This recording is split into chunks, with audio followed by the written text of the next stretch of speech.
Yeah. Hello. Damn. Rough start. Hello and welcome to another episode of 9 to 5 Nerds with Robert Swathwood and Katrina Swathwood. Hello. I hope you enjoyed our episode on Midnight Mass.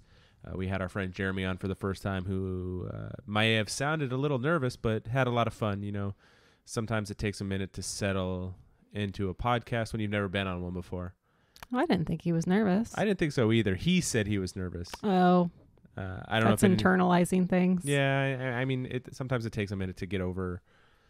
I've had lots of people be on the podcast who I thought would be perfectly fine and come off a bit nervous. So he did great. Yeah, he did. Yeah, he wants to be on again too, and he watches a lot of the similar stuff, and it's nice sometimes because sometimes he doesn't enjoy it and sometimes he does, which I guess is everyone. But it's nice to have a difference of opinion on sometimes. But yes, so Midnight Mass was our last episode, and we've been wanting to talk about Ted Lasso forever. It ended 2 weeks ago now. Yeah, I believe 2 weeks ago. Was it the first week of October? I don't remember. Life is such a blur. I mean, 1 minute, I don't know. It seems like a lot of times things are just going 150 miles an hour, and it's really hard to determine when things are happening. But especially with the amount of content that's out, it's really hard to keep up with it all. Not just to keep up with it all, but I mean, yeah, we want to have. I mean, obviously, the biggest thing in the entire world is fucking Squid Game. We watched it on the 8th. Okay, all right. October. So yeah, I mean, obviously, the biggest thing in the world is Squid Games, and we'll get to that. I don't know if we'll touch base on it this episode, but we will absolutely be having an episode. We watched it on Squid Game. We did watch it. We have thoughts and feelings about it. But no, Ted Lasso, which if you've been listening for any length of time, it's Robert approved. It's probably, I'm trying to rack my brain. I've really been trying to think about what other show you can compare it to in likability. Yes. I mean, but there's nothing out there quite like it. No. And we've talked about it in the past, how, you know, you'll be watching part of it that's something that's slightly cliche, that's in a lot of different things, and where you think it's going to be like, oh, the person's cheating. They're not. You know, it's right. It tends to have a more positive spin on things. Yeah. And that's not to say there isn't drama, but the show is truly something special. And I can't quite get enough of it. I said I was racking my brain. I'm racking my brain to think of a show that I've genuinely enjoyed this much. I go early back, Game of Thrones. Yeah, I go back to Game of Thrones or Breaking Bad, because both those shows, when they were on and they were in their prime, were just the golden age of television. I mean, those shows were incredibly good. But with that said, those are both dramas. And not to say that Ted Lasso doesn't have its drama, but those are specifically dramas. And diving into Game of Thrones, extremely deep stories. Dense, that have tons of characters. Layers upon layers. And that's where this second season of Ted Lasso does kind of come close to some of those shows, because this season dove into secondary characters quite a bit, wouldn't you say? Yes, very much so. Starting with the very first episode, and Danny. Yeah, before I get to that, we were kind of late on the show, right? Very late. The first season was completely over. I guess that's not too late into a show like coming into Game of Thrones 3 or 4 seasons. We're typically late to the party when it comes to things. I don't think we're usually on the forefront. We have to kind of vet and say, am I going to really spend my time and invest in it? Yeah. And I mean, and that's okay. I don't want to waste my time on garbage right now. We just don't have enough time to waste on that stuff. Right. Although I did recommend somebody watching The Room today. They had never even heard of it. Why would you do that to them? Because it's great. It's sure. It's so much fun. Okay. But this season really dove into secondary characters. The whole first season, you know, is really Ted Lasso and his relationships with everybody else. Yes, there's other main characters such as Rebecca and Keely, Jamie was a main character in the first one, but Jamie took a backseat in this season. Oh, for sure. No, Right. I think you're right. And the first season is Ted and him developing all these relationships in his new environment. But then, And then this season is completely different. yeah, right away you get an episode about Danny Rojas, who came in late to season 1, and you didn't really know that much about him, but they Because he was injured.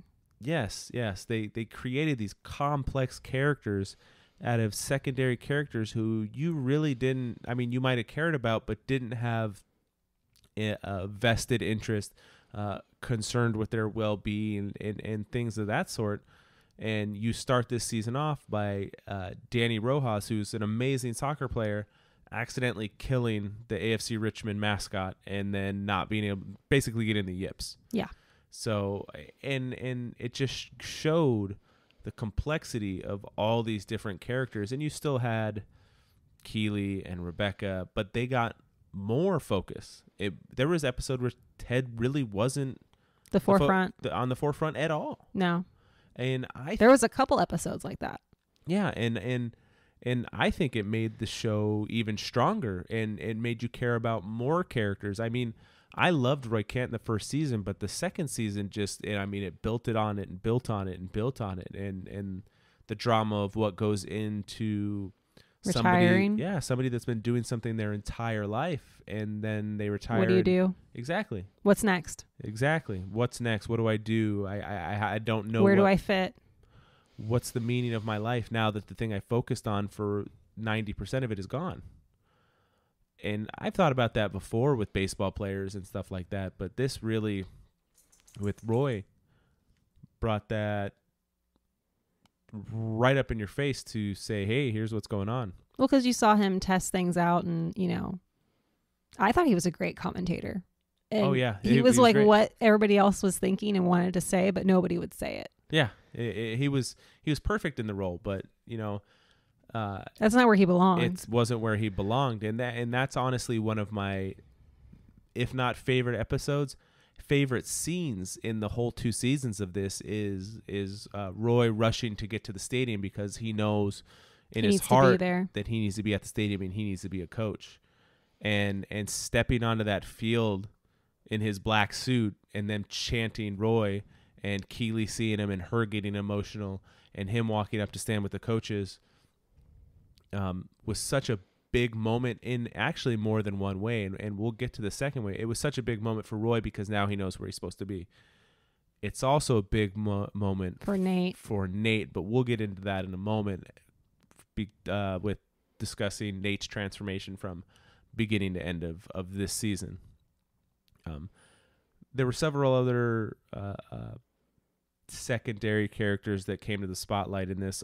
Sam, like Leslie, isn't that his name? Higgins. Yeah, Is that his first name? I think his first name is Leslie. I know they all call him Higgins. I'm gonna look it up. And we got introduced to a new character whose name is Sharon. She's the therapist. Yes, she's a great character. And I feel like introducing this therapist really made Leslie is his first name. Leslie Higgins. Okay. Yeah. Higgins, Rebecca, everybody who was a primary character got built on more and more and more. And all the secondary characters got to have their time in the spotlight. The only maybe in between primary and secondary character that had a weird episode was you don't know? I'm drawing a blank. Beard. Oh, his like tangent. His episode was strange. And I think it was meant to be because he is a strange person. It is, and it works in the way that it's so different and so out there. Everything else in the show that it made you not uncomfortable, but kind of take a step back and go, what is going on? Yeah. And I appreciated that. It may not have been my favorite episode, but it did show you what happens behind the scenes there with that guy. And what this show can do. Sam, they built into an amazing character. Yeah, they did. And he was nowhere to be seen in the first season, really. Well, I think in the first season, he was a leader that wasn't a leader yet. And that was his thing, is he was being overshadowed by Jamie. Jamie was stealing the spotlight on everything, even though he was a great player. Mm-hmm. And then he kind of got thrust into that number one spot when Jamie left. And he can actually take on this leadership role that he really was meant to have. That makes sense. Because he kind of led the way when it came to dropping the main sponsor. Yeah. And challenging, the owners to and the way of do thinking. better. Yeah.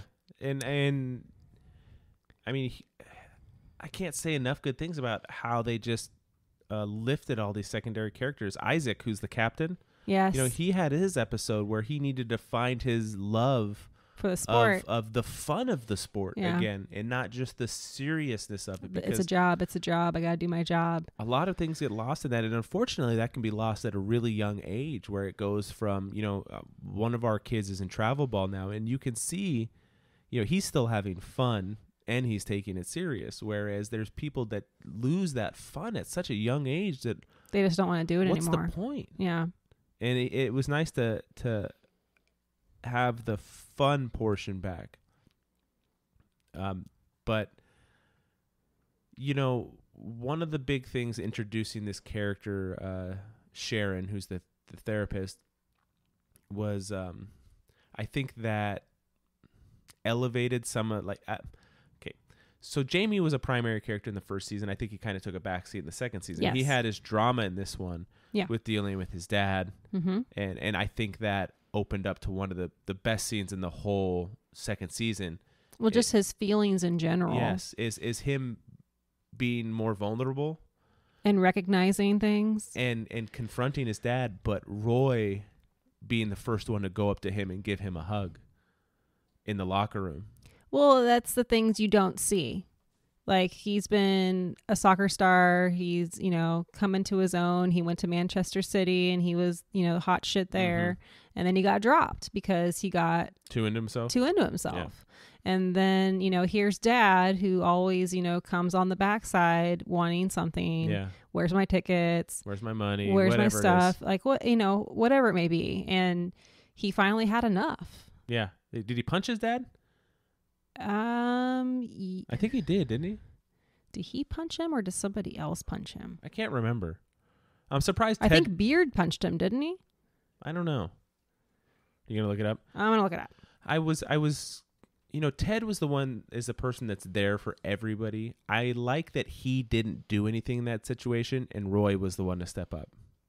I feel like it meant a lot more, and it lifted up the situation. You also, and by introducing this character Sharon, you get to dive into more of what's going on with Ted. In the first season, you have one of my favorite scenes in the whole show, the darts scene, where he plays Rupert, and he talks about playing darts with his dad till he was 16. And you see Ted's first. His son did punch him. Okay. In the first season, you see Ted's first panic attack. And in the second season, you see several of them. Yes. And well, because I didn't even recognize the first panic attack he had when I was watching when he's messing it. with his hands. Well, it was during the interview when he first got there. Mm-hmm. And I didn't recognize it because I just thought he was just like, oh my God, there's too many things going on. Mm-hmm. And then when we watched it the second time, I was like, oh, that's his first panic attack because it wasn't that big. No, it was very minor. It was a minor panic attack. Yes, there's varying degrees of them. But it was a minor one, and yes, you do see that. And in the second season, he has more of them and in bigger moments. And severe attacks. And you can tell from his marriage situation that he doesn't trust therapy at all. Right. He is and he's always the one that fixes everybody's problems. So I think it's part that he had a bad experience with therapy while also having trauma as a child.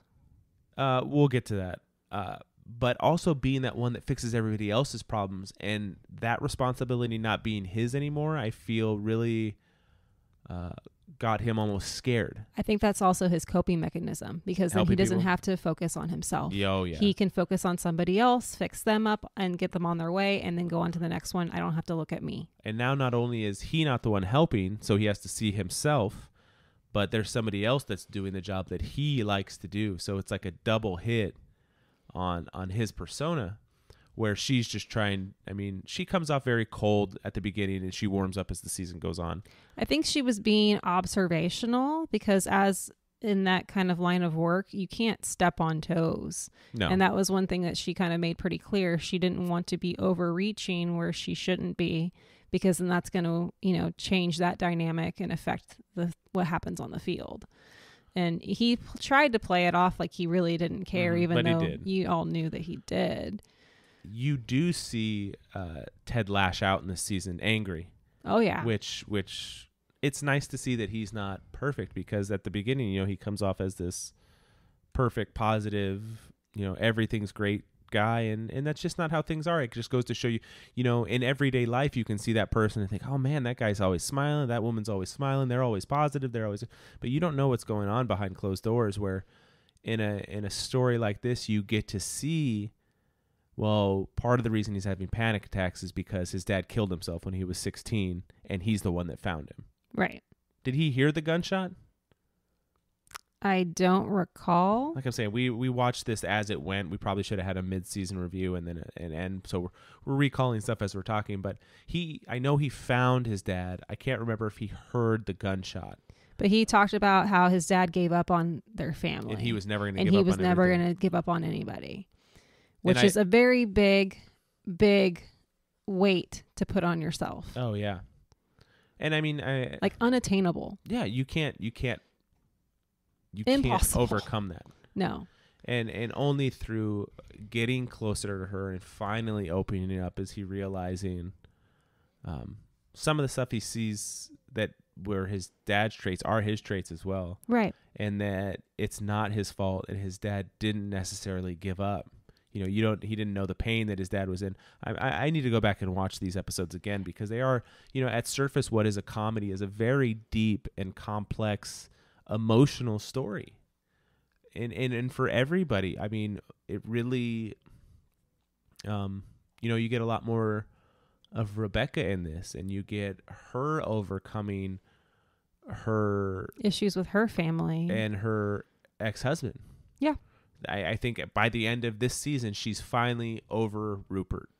Like, he's not getting into her head anymore, psyche anymore. Yeah. Like, and she rebuilt that relationship with her mom. Yeah. And, it just shows what can be healthy and what can be unhealthy. Like her mom saying, oh, it was okay if you hated me because at least you felt something for me. Right. That's instead of nothing. Yeah. Instead of nothing. Everybody went into the show thinking it's just comedy. It's Jason Sudeikis or Sudeikis or however you say his name. And it's just another comedy and all that. But it's not. It's an extremely emotional story. And I've found myself not just seeing myself in some characters, but just being emotionally attached to some of these people, because you can see, I mean, they're closer to regular people than most shows. Right. They're showing real problems, and it's nice and refreshing to see these real problems without you putting on kid gloves or trying to make me laugh or any of these things. It's going to go away magically. Yeah, just tell me this story, and I appreciate the way it's being told. Well, I think in this particular season, you start off very broad and it starts to narrow, and by the time you get to the finale, you have a culmination of a lot of one-on-one relationships just exploding between themselves. Mm-hmm. And I think it started with the episode before the finale when it comes to Sharon leaving. Yes. So they kind of have their confrontation because she was just going to bow out and go and be like, I don't say goodbyes. Which may have worked with other people, but it wasn't going to work with Ted. Right. And he made it very clear. And I think that showed a lot of growth from him, because he actually went and confronted her about it. And Instead was like, of just bottling it up. Right. Instead of just shoveling it away, moving on to the next thing, he went and took care of it. And he's like, I'm mad, and I'm going to tell you why I'm mad, and you're going to have to listen to me, which is different. Yeah. And then he read the letter and was very moved. Yes. Because it was very heartfelt. It wasn't like she was just going to bounce and leave, because I think, some people, it's really hard to say goodbye. Yeah. They don't want to. It's too painful. And you can't really gather all those thoughts and say them eloquently. So some people write. And, I think it maybe changed his mind on how she approaches things because that's what's easier for her. And, in the end, he kind of respected her way of saying goodbye. To the point where he did it to her. He flipped the script and did it to her. But, and then in the last episode, you have a lot of people who are just kind of confronting their one-on-one issues, whether it be Sam and Rebecca or, Ted and Rebecca. And theirs wasn't like anything serious. It was more or less like talking about next season. You got Keely and Roy and what's going on there with her now taking off on her business. And which I think they're going to be 100% fine. I think so too, but I think it's weird for him because he's now in a position where he is not the one being looked at the most. No, not even that. It's just like everything revolved around his schedule. Like he had to play soccer these months of the year. And then when he got done with the season, you had to start training for the next season. So he's in a position where his schedule is way more open. Yes. And she's just getting her career started while his is winding down. Right. So he's now in a position to have to kind of focus on what is her schedule like and where do I fit into that? Which the way he's handled everything will be perfectly fine. Right. And I think it's weird for him. I think their relationship is built on small, realistic, everyday problems that we've all had and how you're supposed to handle them. Like if you hit a speed bump, how you're actually supposed to handle it. Because he's very open and very, like when he didn't get any, like they had the photo shoot and they were both in it and they didn't use any of them with him in it. It hurt his feelings, but he was okay with it because he knows what's going on with her and how much this means to her and how big it is. He was able to shelve his ego. Yeah, which is what you hope somebody will do. You never want to be jealous of somebody's success. You want to encourage it and celebrate with them that they're, moving to this next stage in their career, which he's going to do and he did do. Right, and it was even like when she couldn't tell him that she needed her own space. Yeah. Like she was trying to find a way to do it that wouldn't hurt his feelings. And once he found out that, he was okay with it. Right. 100%. So, it's really interesting how all these people, and like I loved the dynamic in the room between Beard and Nate, and Nate and everybody else, and Ted and Nate. And because Beard was seeing Nate the whole. Well, let's dive into that. Okay. Beard was seeing Nate's transformation from the beginning. Right. He saw it all along. So I don't recall where in the season it started to shift. Because it was obviously very clear by the last couple episodes that he was mentally out. It started early on with him yelling at the person that took his old job. Right. So when did Ted snap at him? I can't remember if it was the first season or the second season. It was the first season when he was trying to sign his divorce papers. Okay. That's the first time. Okay. That's the only time he snapped at him. Because I was trying to recall when Nate said that he felt like he was abandoned. I'm like, when did that happen? Is that when Roy came on as the coaching staff? It might have been. But I think that's his perceived interpretation, not necessarily what happened. Right. So, from what I had been watching and seeing was that, as a head coach and a manager, you're hoping that your supporting management staff is kind of running the day-to-day. They're the ones running the plays. They're the ones running practice because you're kind of overseeing everybody else, making sure they're doing their job. Yeah. So the reason why Nate got hired was because he was more knowledgeable about soccer and how to run plays and run plays that were, done the way they should be done. And it sounded like he started to resent that I'm coming up with all these plays. And nobody else is doing anything. I'm not getting the credit. And it just became an obsession with him. I think he just viewed things completely wrong. I think he hates himself. Yeah. And he hates himself because of the way you see him interact with his dad. So he needs more validation. Yes. And, he's not good enough for his dad. So I need to go find that attention and that praise somewhere else to validate my self-worth. And the whole thing with spitting in his face in the mirror, like, I just think that's just another, manifestation of him and his dislike. He's disgusted with himself. Yeah, he's disgusted with himself. And he has to do that to kind of get into this other mental state where he doesn't give a shit. Yeah. And it's so strange because I'm hoping in the next season when they actually play Manchester City, or where did he buy? I can't remember. He didn't buy Manchester City. No, he bought another club. He bought a different club. Rupert did. So when they finally play these people, whatever team they purchased, I'm hoping that they use one of his plays against him. Mm-hmm. You know what's going to happen. So like when he was yelling at them and they finally won that game, when he told Isaac to go park the bus, and he was just like, just go park the fucking bus, just go park it. Mm-hmm. And they're like, oh, okay. So I hope they park the fucking bus on Nate's face and just like shove it up to him, because you know, I don't think Ted will want to. I don't think so either, but you know, at some point you kind of need to bring somebody down a peg. And, you know, he's going to have probably a lot of pressure going into the season. Oh, for sure. And what's probably going to end up happening is Ted's probably going to give him advice. Yep. And tell him how to manage it all. I saw a lot of people talking about microaggressions that were pointed towards Nate, and there was something where he was talking about Big Dog, and Nate said, "I'll talk to him," and they laughed, and he was like, "Oh, you're serious?" Like if Ted made a mistake, he immediately was sorry. The only microaggression that I can see, and without watching it again, that Nate would have been offended by was when he kissed Keely and Roy didn't care. Because Nate's not a big enough threat for Roy to be intimidated by. And I think that's rooted in his faith in Keely and their relationship. It doesn't have to do... I think it's a little of both. ...with Nate. Or a lot of one and a little of Nate. Because I think if Roy had any consideration that Keely was interested in Nate, it probably would have bothered him. Mm-hmm. But I think he knows better than that. Yeah. Because they've had issues with her and her ex-boyfriend, which is Jamie, and him telling her that he loves her still. And, you know, I don't think it was in a I love you, I want you back kind of way. He's a growing up and he realized that he did care about her. And he did love her instead of just treating her like a doormat. And Roy forgave him. Right. You know, it shows immense growth on everybody in the show. Yes. With that said, going into season 3, I kind of hope that Nate's not redeemed.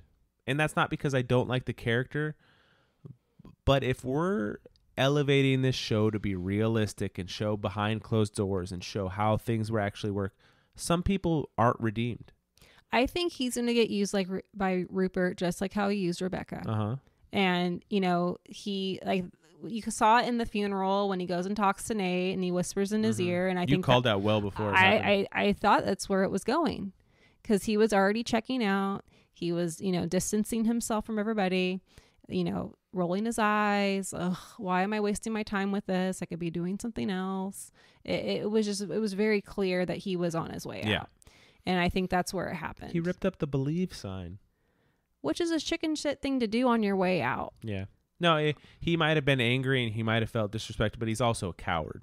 Absolutely, because he won't face this head on. Nope. You know, Ted had to wheel him in to tell him what was going on. He won't confront it. And if we haven't said it, Nate's the one that leaked that Ted was having panic attacks to the paper. Yeah, to Krim. Who... I mean, realistically, he either left the paper or got fired from the Independent. Well, he said he turned himself in, that he told his editors that he exposed his source. So, I mean, we all collectively think he's going to be the new PR I absolutely person. I think when he walked his keys in his car, he walked right into that building and got a job. Yeah, and I think that's going to be what happens. And I've heard that Sharon and Trent Krim, I'd call her Dr. something, but I can't remember. I didn't write down her last name. Are going to be major characters in season 3. I also saw that they only ever expected this show to be 3 seasons. Really? Now, I don't know what kind of money's going to get thrown at them because of how successful this show is. Or if they're going to be done. Or if they're going to just stick to their guns and be done. But I'm assuming it's because he wants to get back to his son. And it's going to be this character growth for 3 seasons, and then I need to get back to my son.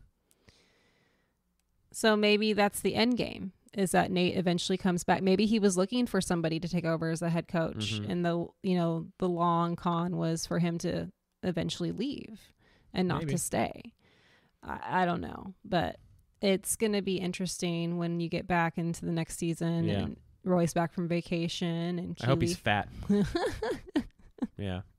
I'm wondering who's gonna go with him. You said it. I think it's gonna be Jamie. That would be really funny. I think they're gonna go on vacation together, which would be so weird. Yeah. But like, what else is Jamie gonna do? Like, I don't know how long they get off in between. I'm seasons. not familiar with soccer, so because he said that I think that he was going there for 6 weeks. He had rented a house for like 6 weeks. And yeah, it was the first vacation he had taken. So I don't know. It'll be interesting, but. So yeah, that was the second season. I absolutely enjoyed this one. I know some people said it wasn't as good as the first. I thought it was better. I did too. I liked Isaac's haircutting style. Like when he did that for Sam, that was fabulous. I loved it. Sam telling the owner of the soon-to-be African team that he didn't want to play for him, and him oh my blowing god, up. him freaking out. Oh, that was so good. I mean, there's way too many little things that happen in the season to go over, but it was an incredible season. There might have been a few more dips in this second season, like the beard episode, or which I didn't really dislike. It was just different. Or I know a lot of people didn't like the Christmas episode, which I liked the Christmas episode. I thought it would have been fine, but it seems so out of place to have a Christmas episode nowhere near Christmas. I don't know. Is it nowhere near Christmas? I mean, it was in September. It's kind of you mean our timeline, not their timeline. Yes. Okay. Well, whatever. Yeah, I mean, you can't really control when your show's on. But no, I'm really looking forward to the third season.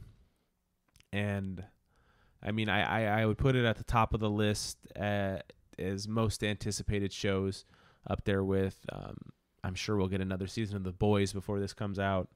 Oh, yay. And it may be Invincible.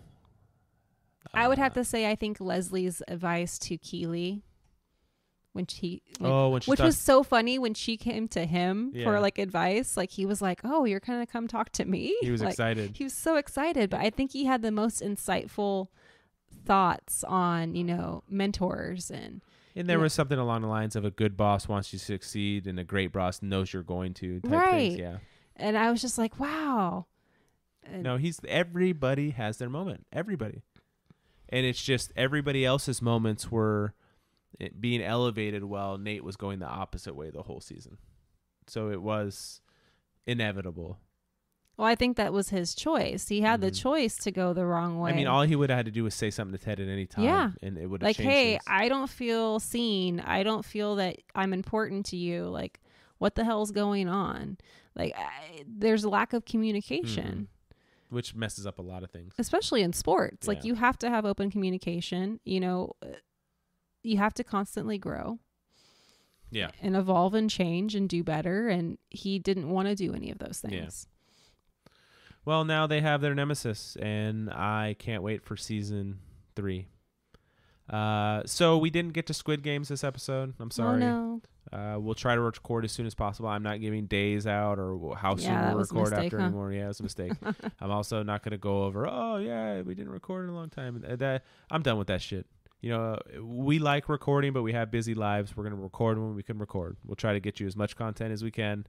I hope you all are still listening and enjoying, and we'll get it out as often as we can, but it's just we can't guarantee anything. I will guarantee we'll put out at least 2 a month. How about that? Wow. There you go. And I'm saying that because every month for like the last 5 months we've put out 2. Yeah. Well, we've got a few things. We watched Squid Games. We watched Dune. We watched we watched another movie in there too, and I can't remember what it was. Obviously, it wasn't important. Yeah. But we're not doing so hot on our Halloween watching, so we're trying to rectify that before Sunday. Yeah. At least with a few things. Yeah, yeah. But yeah, the next episode will be Squid Games. I'm looking forward to talking about it. I enjoyed that, and I have some things I want to say and talk about with it. So we'll be back when we're back. And I hope you're all still enjoying it. And yeah, we'll be back.